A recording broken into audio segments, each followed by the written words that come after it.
Saudara-saudari, adik-adik, Bapak Ibu, para sahabat Tuhan Yesus di Paroki Santo Yosef Medari dan di Stasi Santo Tomas Yekan, juga para sahabat Tuhan Yesus dimanapun Anda berada, berkah dalam salam semangat, sehat selalu, tetap berbahagia dan tekun berbuat baik. Marilah kembali kita belajar ilmu sejati pada hari Kamis tanggal 15 Juni tahun 2023, hari biasa pekan ke-10. Kita mengawali belajar ilmu sejati dengan berdoa dalam nama Bapa, Putra, dan Roh Kudus. Amin.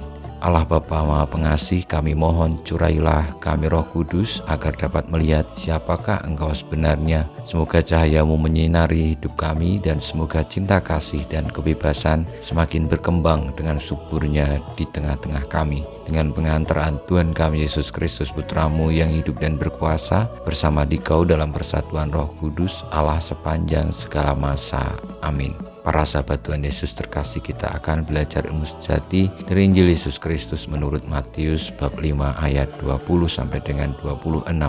Dalam khotbah di bukit berkatalah Yesus, "Jika hidup keagamaanmu tidak lebih benar daripada hidup keagamaan para ahli Taurat dan orang-orang Farisi, kalian tidak akan masuk ke dalam kerajaan surga. Kalian telah mendengar apa yang disabdakan kepada nenek moyang kita, jangan membunuh, siapa yang membunuh harus dihukum. Tetapi aku berkata kepadamu, setiap orang yang marah terhadap saudaranya harus dihukum. Barang siapa berkata kepada saudaranya kafir harus dihadapkan ke mahkamah agama, dan siapa yang berkata jahil harus diserahkan ke dalam neraka yang menyala-nyala.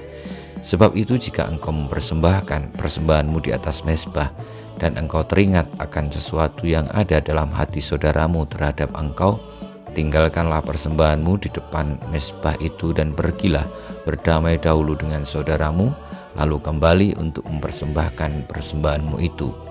Segeralah berdamai dengan lawanmu selama engkau bersama-sama dia di tengah jalan, supaya lawanmu jangan menyerahkan engkau kepada hakim, dan hakim itu menyerahkan engkau kepada pembantunya, dan engkau dilemparkan ke dalam penjara.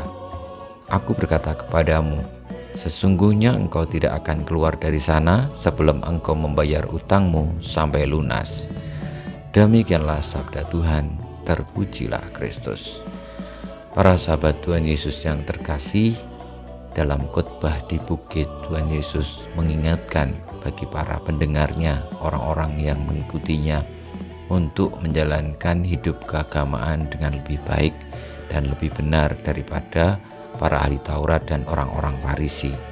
Kenapa demikian? Karena orang-orang Farisi dan ahli-ahli Taurat dipandang oleh Tuhan Yesus hanya melaksanakan ajaran agama dalam tingkat perkataan, tidak dalam arti makna yang terdalam dari ajaran agama itu yang terwujud di dalam tindakan, dalam pilihan, sikap hidup. Maka saudara-saudari yang terkasih, marilah kita mengikuti sabda Tuhan dengan mewujudkannya dalam kehidupan sehari-hari, yakni dengan saling mengasihi, bahkan untuk tidak memiliki perasaan negatif, perasaan buruk, prasangka yang tidak baik terhadap saudara kita, tetapi selalu membawa hati kita memiliki hati yang penuh kasih, penuh perdamaian, mau bekerja sama dan tulus dengan siapapun juga. Karena menurut Tuhan Yesus, itulah ibadah yang sejati, dan itu lebih utama daripada sekedar menjalankan perintah-perintah yang tertulis di dalam adat istiadat, di dalam tradisi keagamaan. Saudara-saudari yang terkasih, marilah kita mohon berkat Tuhan, semoga hati kita semakin hari semakin seperti hati Tuhan Yesus yang penuh kasih, yang senantiasa baik, yang senantiasa mau berdamai bersaudara dengan siapapun juga. Karena itulah yang akan menuntun kita kepada kehidupan, kepada keselamatan, kepada keabadian. Kemuliaan kepada Bapa dan Putra dan Roh Kudus, seperti pada permulaan, sekarang, selalu, dan panjang segala abad. Amin. Ya Yesus, jadikanlah hati kami seperti hati-Mu. Tuhan bersama-Mu dan bersama Roh-Mu, kita semua hidup kita, perjuangan kita untuk senantiasa taat kepada Tuhan Yesus, penuh kasih, memiliki hati seperti hatinya, senantiasa dibimbing, dilindungi, diberkati Allah yang Maha Kuasa, Bapa dan Putra dan Roh Kudus. Amin.